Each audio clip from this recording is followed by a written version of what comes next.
Indian reverse, Bharat की नदियाँ। नमस्कार दोस्तों, मेरा नाम है अतुल ध्यानी और मेरे YouTube channel tech with Atul में आपका हार्दिक स्वागत है। आज की वीडियो में हम बात करेंगे जो इंडियन रिवर्स हैं, भारत की जो नदियां हैं और उनकी जो सहायक नदियां हैं उनके बारे में बात करेंगे यहाँ पे। तो चलिए शुरू करते हैं। यहाँ पे हम तीन तरह की जो रिवर सिस्टम है उसके बारे में बात करेंगे। सबसे पहले बात करेंगे हम इंडस रिवर सिस्टम के बारे में, जो सिंधु नदी है उसके सिस्टम के बारे में बात करेंगे यहाँ पे कि सिंधु नदी कहाँ से निकलती है, कहाँ उसका एंड होता है, उसका मुहाना कहाँ पे है और उसमें उसकी कौन कौन सी सहायक नदियाँ हैं। नंबर दूसरे में बात करेंगे गंगा रिवर सिस्टम के बारे में, उसमें उसकी सहायक नदियों के बारे में। साथ में हम इसके बारे हम लास्ट में बात करेंगे पेनिनसुलर जो रिवर्स हैं, प्रायद्वीप जो रिवर सिस्टम है उसके बारे में, जो साउथ साइड जितने भी जो नदियां हैं आपकी नर्मदा, ताप्ती, कृष्णा, कावेरी, महानदी, उनके बारे में हम यहाँ पे बात करेंगे। तो ये वीडियो लंबा हो जाएगा, इसलिए हम इस वीडियो में आज बात करेंगे सिंधु नदी घाटी सभ्यता के बारे में। तो यहाँ शुरू करते हैं यहाँ से सिंधु नदी के बारे में। तो सिंधु नदी यहाँ से देख लीजिए आप मैप में, जो सिंधु नदी है यहाँ पे चाइना लिखा हुआ, तो ये एरिया जो है वो तिब्बत का एरिया है। तो सिंधु नदी जो है वो तिब्बत से निकलती है, तिब्बत से निकलते हुए आपके वो JNK में होती हुई और गिलगित बेल्टिस्तान, ये गिलगित बेल्टिस्तान है, यहाँ से होती हुई पाकिस्तान में प्रवेश करती है और यहाँ से लास्ट में एक कराची से बाहर होती हुई, यहाँ पे कराची द्वीप है, यहाँ से बाहर निकलते हुए और अरब सागर में मिल जाती है। तो सिंधु नदी का उद्गम स्थल, सिंधु नदी का उद्गम स्थल तिब्बत में मानसरोवर झील में होता है। तो यहाँ पे जो है, जो तिब्बत का यहाँ पे जो शुरू होती है सिंधु नदी, वो मानसरोवर झील है। सिंधु नदी को तिब्बत में शेरमुख, इसको तिब्बत में क्या शेरमुख के नाम से और सिंधी बदान के नाम से भी जाना जाता है इसको तिब्बत में। सिंधु नदी तिब्बत में मानसरोवर झील के निकट बोखर चू हिमनद या सानो ख्वाब हिमनद से निकलती है। यहाँ से निकलने के बाद ये सिंधु नदी दमचौक नामक स्थान से भारत में प्रवेश करती है। तो ये भी इम्पोर्टेंट क्वेश्चन हो जाता है कि जो सिंधु नदी है वो भारत में कौन से स्थान पे भारत में प्रवेश करती है। तो ये तिब्बत के मानसरोवर से निकलते हुए और ये भारत में, आप देख लीजिए यहाँ से भारत में जो दमचौक जो स्थान है, दमचौक JNK का, वहाँ से भारत में प्रवेश करती है। सिंधु नदी दमचौक नामक स्थान से भारत में प्रवेश करती है। भारत में लेह से बहती हुई, ये भारत में लेह, यहाँ लेह से बहती हुई ये आगे गिलगित बल्टिस्तान में बहती है। उसके बाद ये यहाँ पे एक बुंजीगार, भारत का सबसे बड़ा गॉर्ज, तो भारत का सबसे बड़ा गॉर्ज कौन से, बुंजीगार। तो यहाँ पे आप देख लीजिए ये यहाँ पे इस पॉइंट पे क्या करेगी ये, यहाँ पे एक जो भारत का क्या सबसे बड़ा गॉर्ज है बुंजीगार, वहाँ पे एक मोड़ काटती है, यहाँ पे एक मोड़ काटती है। और उसके बाद ये फिर गिलगित बल्टिस्तान होते हुए नंगा पर्वत, यहाँ पे जो वेस्ट साइड, भारत का वेस्ट साइड जो पर्वत यहाँ पे माउंटेन है नंगा पर्वत पर पहुँचती है। वहाँ पे पहुँचने के बाद फिर सिंधु नदी चिल्लास नामक स्थान से भारत से निकलते हुए पाकिस्तान में प्रवेश करती है। तो ये लास्ट जो यहाँ पे वेस्ट साइड आपको नंगा पर्वत के से होते हुए ये क्या करेगी, चिल्लास नामक स्थान से ये पाकिस्तान में प्रवेश करती है।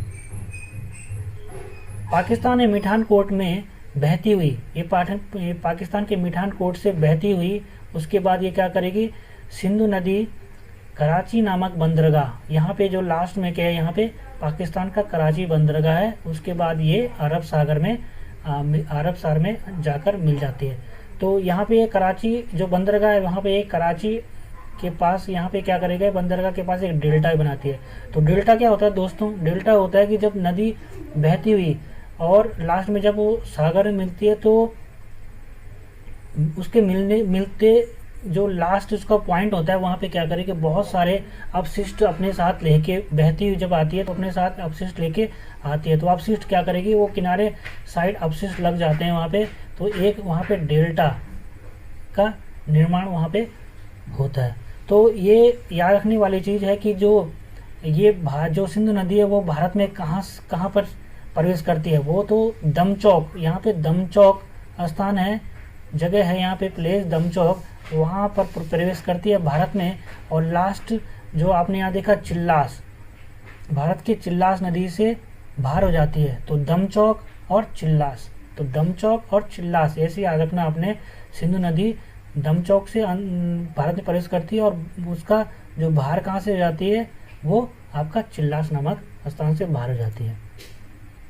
इसकी जो ट्रिब्यूटरीज हैं, ट्रिब्यूटरीज इसकी कौन कौन सी हैं, उसकी सहायक नदियाँ, वो इसकी 5 सहायक नदी हैं। तो 5 सहायक नदी हैं इसकी, इसलिए इन नदियों को पंचनद भी कहा जाता है। तो उसमें आपकी झेलम नदी है, चेनाब नदी है, रावी है, ब्यास है और सतलज नदी है।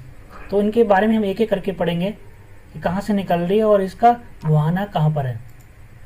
सबसे पहले हम झेलम की बात करेंगे। झेलम नदी, यहाँ देख लीजिए आप, ये झेलम नदी, ये झेलम आ रही यहाँ पे और ये यहाँ पर चेनाब से मिल जाती है, तो यहाँ से शुरू होती है। तो झेलम नदी है, ये पूरा ये क्या है, JNK का एरिया है, पूरा JNK का यहाँ पे एरिया है। और ये जो रेंज है आपकी, ये वाली ये कराकोरम रेंज है, उसके बाद ये जस्कर रेंज आ गई, ठीक है, ये कराकोरम रेंज आपकी आ गई और ये आपका जस्कर रेंज आ गई। तो झेलम नदी है वो आपकी क्या है, यहाँ पे जो श्रीनगर JNK में जो शेषनाग, जो श्रीनगर में आपका बेनीनाग है, उसके पास शेषनाग झील से निकलती है। तो बेनीनाग शेषनाग ये दोनों मिलते जुलते शब्द हैं। तो बेनीनाग से आपको ऐसे याद रखना कि JNK सांप कहाँ होते हैं, ज़्यादा सांप होते हैं, सबसे ज़्यादा कहाँ होते हैं, JNK में सांप होते हैं, ऐसे आपको याद रखना है। तो सांप से आपको याद रहेगा कि बेरीनाग जगह पर है और शेषनाग जो झील है वहाँ से आपकी जो झेलम नदी निकलती है।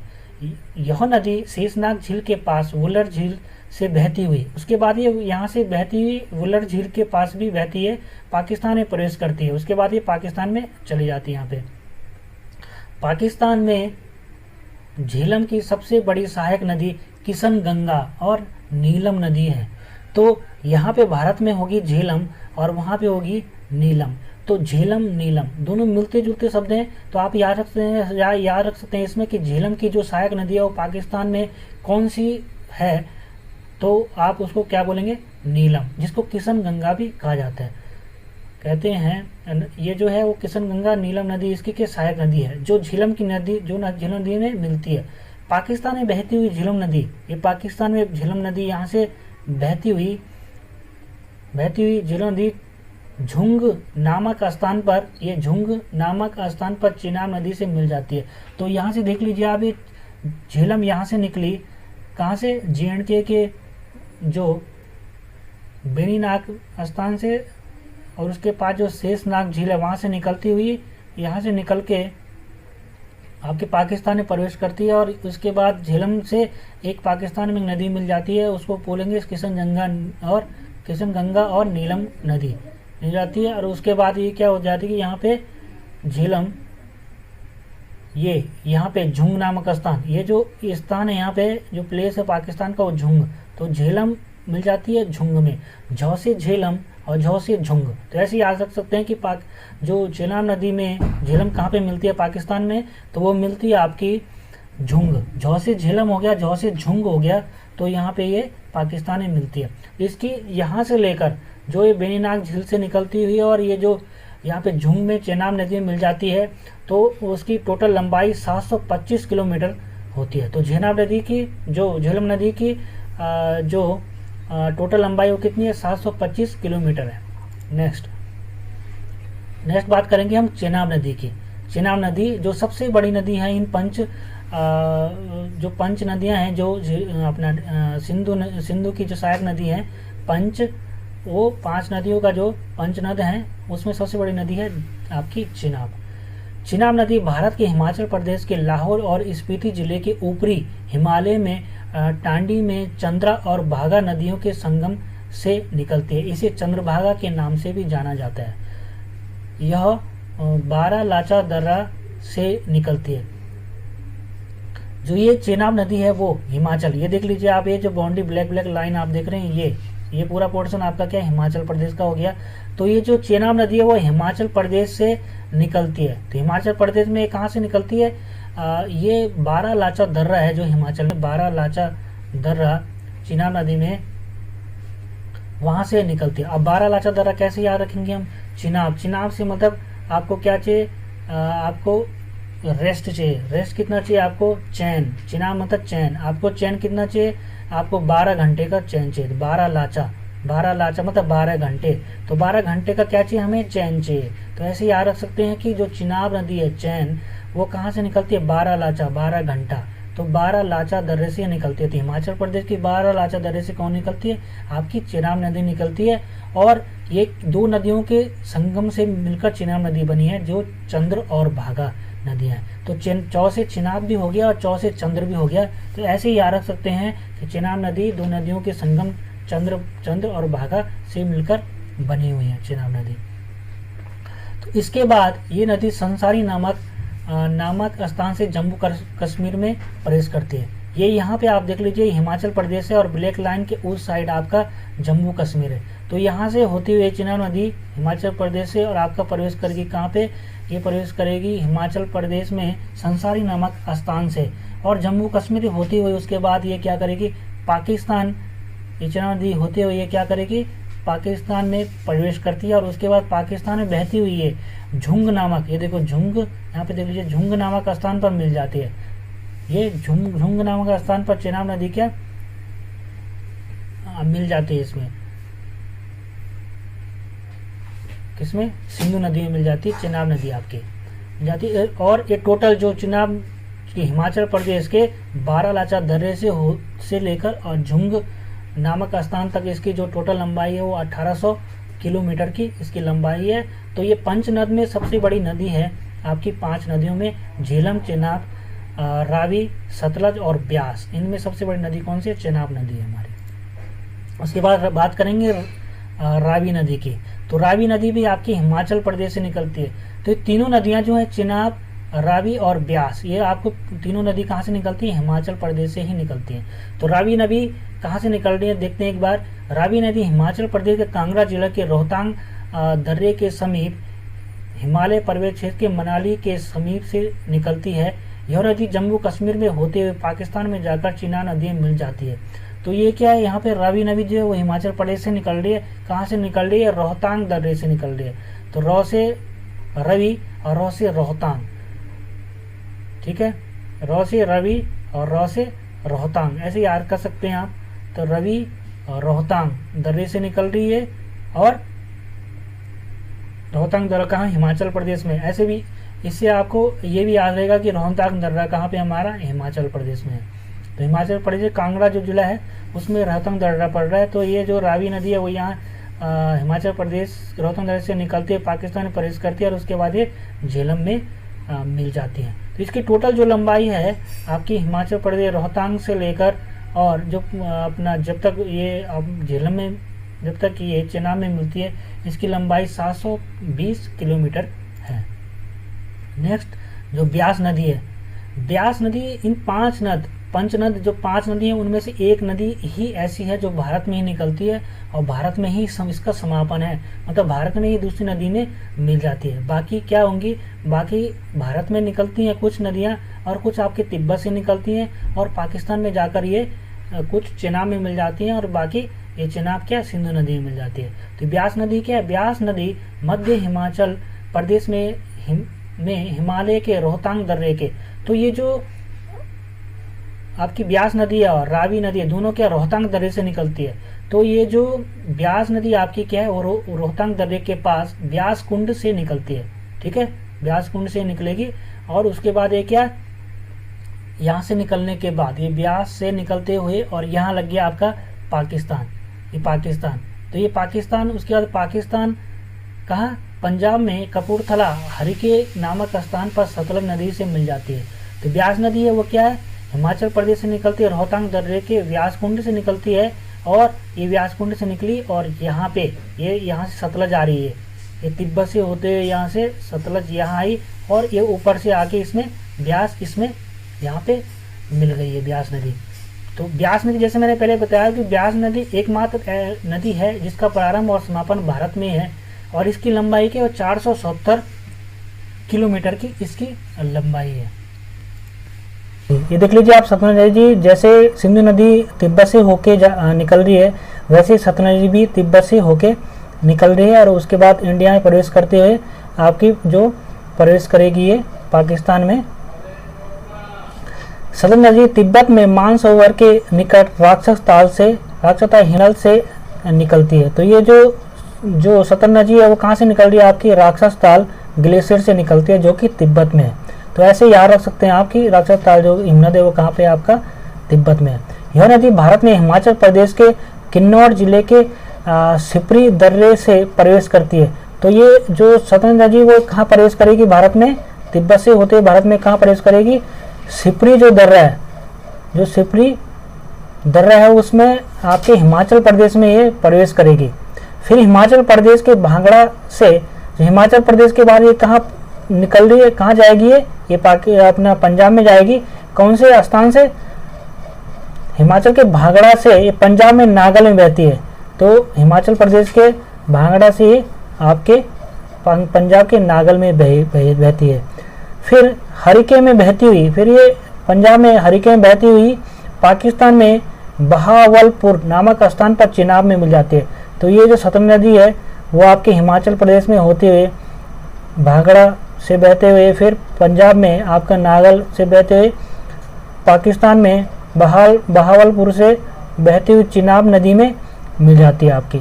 तो और इसकी टोटल जो लंबाई है आपकी तिब्बत के राक्षस ताल से लेकर और आपके जो पाकिस्तान बहावलपुर होते हुए जो ये आपकी चिनाब नदी मिल रही है उसकी टोटल लंबाई 1050 किलोमीटर है। अब राक्षस ताल कैसे याद रखेंगे इसको, सतलज नदी, तो जो सतलज मतलब सतलज 100 बार लज्जा, मतलब 100 बार लज्जा नहीं आ रही है उसको, वो शर्म नहीं आ रही है उसको 100 बार किसी आदमी को 100 बार समझाने में उसको अगर समझ ना आए तो उसको हम इंसान नहीं कहेंगे, उसको क्या कहेंगे, हम राक्षस कहेंगे। तो सतलज से याद रखना आप, 100 बार लज्जा नहीं आ रही उसको।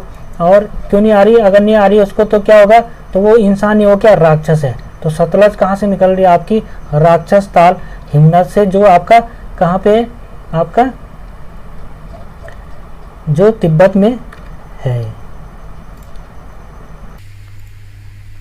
तो आपने देखा कि जो ये नदियाँ हैं, तो इस प्रकार चिनाब नदी में झेलम और रावी सतलज नदी मिलती हैं और सतलज नदी में व्यास नदी मिल जाती है, जिससे इन्हें पंचनद कहा जाता है। ये पंचनद नदियाँ मिठानकोट के पास सिंधु नदी में मिल जाती है। तो ये तो जो पांचों नदियाँ हैं वो कहाँ पे, आपके मिठानकोट के पास पाकिस्तान में सिंधु नदी में मिल जाती हैं। यहाँ से नदी, ये जो सिंधु नदी है वो यहाँ से निकल रही है और ये होते हुए आप देख लीजिए यहाँ पाकिस्तान। तो ये जो यहाँ पे इसको यहाँ पे पहुँच रही है, जो इसको मिठानकोट जगह पे ये क्या करेगी, जो पंचनद नदियाँ हैं वो मिठानकोट के पास, पाकिस्तान मिठानकोट के पास सिंधु नदी में मिल जाती है। तो जब ये आपकी झेलम, रावी, सतलज, ब्यास, ये जो नदियाँ हैं जो ये चेनाब में मिल जाती हैं, तो जब ये मिलने के बाद यहाँ से चेनाब सब मिलने के बाद यहाँ से लेकर और जब ये मिठानकोट के पास पाकिस्तान में सिंधु नदी में मिल जाती है पाकिस्तान में, तो ये बीच का जो इलाका है उसी को ही पंचनाद कहा जाता है। एक्चुअली जो पांच नदियों का जो संगम है वो इस पांचों नदियों का संगम यही इतने एरिया में ही होता है, तो इसको पंचनाद इस एरिया में बोला जाता है। तो पाकिस्तान के मिठानकोट स्थान पर यहाँ पे मिलेगी। अभी हम और बात करेंगे यहाँ पे कि जो लद्दाख है, लद्दाख में लेफ्ट से जो सिंधु नदी है उसमें जंस्कर नदी भी आकर मिलती है। तो यहाँ मैप में देखते हैं एक बार, ये सिंधु जो इंदस, ये देख लीजिए आप, इंदस जो नदी है सिंधु नदी वो तिब्बत से निकल रही है। यहाँ से तिब्बत से निकलने के बाद वो यहाँ भारत में प्रवेश करती है। भारत में प्रवेश करने के बाद ये बाएं साइड से यहाँ से बाएं साइड से जंस्कर, ये जो मैंने आपको जैसे पहले बताया, ये ऊपर वाला इलाका कराकोरम रेंज है, उसके बाद ये आपका जस्कर रेंज है। तो जस्कर रेंज में ही जंस्कर जो रिवर है, ये रिवर यहाँ से होते हुए और यहाँ पर आपकी सिंधु नदी से मिल रही है। ये आपका क्या है, ये आपका जस्कर रेंज है, यहाँ से इसमें मिल गया आपके जस्कर रेंज में, लद्दाख में मिल रहा है। ठीक है, ये जो यहाँ पे देख लीजिए आप, ये जो एरिया है वो लद्दाख का है और ये एरिया गिलगिट बल्तिस्तान का है। अब गिलगिट बल्तिस्तान की बात करें हम, तो यहाँ पर राइट से, अभी हमने देखा जो जंस्कर रिवर थी वो लेफ्ट से सिंधु नदी मिली थी। अब राइट से कौन कौन सी नदी हैं जो सिंधु नदी में मिलती हैं, तो राइट से यहाँ पे श्योक नदी आके मिल रही है, यहाँ पे देख लीजिए आप श्योक नदी। तो श्योक नुब्रा, यहाँ ब्रैकेट में मैंने नुब्रा भी लिखा हुआ है, क्योंकि जो श्योक नदी है, नुब्रा जो नदी है वो भी श्योक नदी में आकर मिल रही है। और श्योक नदी आपकी यहाँ पे ये इंदस नदी जो सिंधु नदी है उसमें आकर मिल रही है, श्योक नदी। और गिलगिट एक नदी होती है गिलगिट, यहाँ पे गिलगिट नदी है गिलगिट बल्तिस्तान में, यहाँ से होते हुए भी सिंधु नदी में मिल रही है। ये दोनों गिलगिट और श्योक दोनों मिलके दोनों क्या राइट साइड से आपकी सिंधु में मिल रही है, जबकि जंस्कर जो है वो लेफ्ट साइड से सिंधु नदी में मिल रही है। तो ये भी आपका क्वेश्चन बन सकता है। गिलगिट, ये हुंजा यहाँ पे लिखा हुआ हुंजा, तो हुंजा जो नदी है वो गिलगिट में मिलती है और गिलगिट नदी है वो आपका सिंधु नदी में मिलती है। अभी यहाँ पे मिठानकोट पाकिस्तान, इंदस मेट, तो मिठानकोट के पास जो मैंने पंचनद आपको बताया, ये पंचनद, तो ये पांचों नदी मिठानकोट के पास, यहाँ पे इस पॉइंट में पांचों नदी सतलज, ब्यास, रवि, चेनाब, झेलम, ये क्या करेंगी, लेफ्ट से इसमें आके मिल जाएंगे। कहाँ से मिलेंगे, लेफ्ट से आकर सिंधु नदी में पाकिस्तान के मिठानकोट वाले पॉइंट पे मिल जाएंगे। और यहाँ पे और भी है पाकिस्तान में, इसमें सिंधु नदी में पाकिस्तान में काबुल हो गया, गोमल हो गया और कुर्रम हो गया, ये सब राइट साइड से मिलती हैं। तो इसका मतलब जो सिंधु नदी है, सिंधु नदी में जो पंचनद है वो लेफ्ट साइड से मिलती हैं, और पाकिस्तान में जो उसकी नदियाँ मिलती हैं इसमें वो काबुल, गोमल और कुर्रम नदियाँ होती है। उसके बाद ये आपका कराची द्वीप से होते हुए अरब सागर में मिल जाती है। सिंधु नदी के कुछ इंपॉर्टेंट पॉइंट हैं वो भी पढ़ लेते हैं हम इस बारे में। तो सिंधु नदी जो सिंधु जल संधि के बारे में आपने सुना होगा, तो कब हुआ था, 1960 में भारत और पाकिस्तान के बीच सिंधु जल समझौता हुआ था। तो भारत के प्रधानमंत्री जवाहरलाल नेहरू उस टाइम थे और पाकिस्तान के राष्ट्रपति के बीच, उनके बीच ये समझौता हुआ था, सिंधु घाटी संधि हुई थी। उस संधि के अनुसार जो टोटल 6 नदियां हैं उसमें से सिंधु, झेलम और चेनाब, सिंधु, झेलम और चेनाब वो क्या उसका ज़्यादातर पानी क्या 80% पानी वो पाकिस्तान यूज़ करेगा, और भारत, जबकि भारत से ही बहती हैं वो पाकिस्तान में जाती हैं, भारत उसका 20% ही उसका जल का यूज़ कर सकता है। झेलम का संस्कृत नाम वित्सता, जो झेलम का संस्कृत नाम वित्सता है, चेनाब का अश्किनी है अथवा चंद्रभागा, जैसे मैंने बताया चौसे चेनाब, चौसे चंद्र, तो चंद्रभागा भी इसको कहा जाता है। और रावी का पुरुषणी अथवा इरावती, तो रावी नदी का नाम पुरुषणी और इरावती भी है संस्कृत में। व्यास का विपाशा अथवा आर्गिकिया तथा सतलज का सतुदूर अथवा सुतुर्दी भी है। सतलज नदी पर भांगड़ा नागल बांध, जो भांगड़ा नागल बांध, जो सतलज है उस पर भांगड़ा नागल बांध होता है। भांगड़ा, जो भांगड़ा था वो हिमाचल प्रदेश का एरिया है, और नागल जो है, क्योंकि सतलज नदी जो है वो भांगड़ा से निकलती हुई है, और नागल जो है वो पाकिस्तान, नागल आपका पंजाब में है। तो भांगड़ा हो गया हिमाचल प्रदेश का और नागल हो गया पंजाब का। तो इन दोनों की जगह पर क्या आपका सतलज नदी पर एक बांध बना है, भांगड़ा नागल बांध, जिसको गोविंद सागर बांध भी कहा जाता है। ठीक है, और उसको इस पे भांगड़ा नागल बांध हो गया, और नाथपी झाकरी बांध तथा कोल बांध बने हुए हैं इस पे, नागर झांझ बांध और कोल बांध भी इस पे बने हुए हैं। तो भांगड़ा नागल बांध तो आपने सुना हुआ है, बहुत ही फेमस है, तो इसलिए इसको याद करने की ट्रिक क्या है, भांगड़ा नागल बांध क्या है, वो क्या है, कोल, उसका बहुत बड़ा मूल है। भांगड़ा नागल का बांध का क्या है, बहुत बड़ा मूल है, तो मूल से आप याद कर सकते हो, फेमस है इसलिए उसका मूल है, तो मूल से आप कोल बांध भी क्या है, सतलज नदी पर बना हुआ है, तो भांगड़ा नागल बांध से आप कोल भी याद कर सकते हो। तो सतलज नदी भांगड़ा नागल बांध से उसका क्या है, मूल है, तो सतलज नदी इंपॉर्टेंट हो जाती है कोल बांध भी इस पे है, और नाथपी झागरी, लोग यहाँ क्या भांगड़ नागला बांध देखने आते हैं और उसमें झांकते हैं, झांकते हैं मतलब उसमें उसको घूमते हैं, देखते हैं, झांकते हैं। तो इसे भी याद कर सकते हैं कि भांगड़ नागल बांध से क्या सतलज की वैल्यू बढ़ी हुई है, वैल्यू बढ़ी है तो उसका मोल बढ़ा हुआ है, मोल बढ़ा है तो लोग भांगड़ नागल बांध देखने आते हैं तो सतलज नदी भी देख लेते हैं, तो झागर उसका नाथपी झाकरी बांध भी याद कर सकते हैं आप इससे। दूसरा है चिनाब नदी पर सलाल बांध व दुलहस्ती बांध बने हुए हैं। तो चिनाब नदी पर क्या है, सलाल बांध और दुलहस्ती बांध बने हैं। तो आपको ऐसे याद रखना कि चिनाब नदी का जो पानी है वो क्या है, लाल है, लाल है। लाल होने से क्या होता है, दुलहस्ती, जब वो मतलब जो कोई इसमें क्या करेगा, दुल मतलब अपने हाथ, हस्ती जो दुल धोएगा, दुल मतलब धोना, हस्ती मतलब हाथ, जो उसमें हाथ धोएगा तो उसके हाथ भी लाल हो जाते हैं। तो इसे हम याद करेंगे कि चिनाब नदी का जो पानी है वो सलाल, लाल, लाल से याद रखेंगे। चिनाब नदी का पानी क्या है, लाल। किसका रंग पानी का लाल है, लाल नहीं है, वैसे ट्रिक बता रहा हूँ याद करने की। तो लाल क्या है, चिनाब नदी का पानी है, तो सलाल बांध ऐसे याद हो जाएगा। और उसमें जब कोई पानी होता है तो जैसे उसका रंग है तो उसमें हम दुलहस्ती, उसमें हाथ हम क्या करेंगे, हाथ डुबाएंगे उसमें, हाथ धोएंगे तो हमारे हाथ भी लाल हो जाएंगे। तो ऐसे हम याद कर सकते हैं सलाल बांध और दुलहस्ती बांध किसमें, चिनाब नदी में। अगला है रावी नदी पर थिन बांध बना हुआ है। तो रावी क्या, रवि क्या है, थिन, पतला है। रवि क्या है, थिन है, वो कमजोर है। रवि क्या है, कमजोर है, थिन है। तो ऐसे याद कर सकते हैं कि कमजोर कौन है, रवि है। तो रावी बांध क्या है, थिन है, बांध बना हुआ है। ब्यास नदी और पोंग एवं हरिके बांध बने हैं। ब्यास नदी पर पोंग और हरिके, इसको कैसे याद करेंगे, टिक के माध्यम से। जो ब्यास, महर्षि ब्यास के बारे में सबने सुना हुआ है। तो वो कोई ढोंगनी करते थे, वो पोंग, वो क्या करेंगे, व्यास क्या कर कोई ढोंगनी करते थे और वो हर समय क्या हरि का जाप करते थे। तो ऐसे हम याद कर सकते हैं कि पोंग और हरि के बांध कहाँ पे है। तो पोंग बांध जो है वो पोंग मतलब जो कोई पोंग से ढोंग कौन नहीं करते थे, व्यास जी कोई ढोंग नहीं करते थे। और हरि का जाप कौन करता है, तो हरि का जाप व्यास जी करते थे, महर्षि व्यास।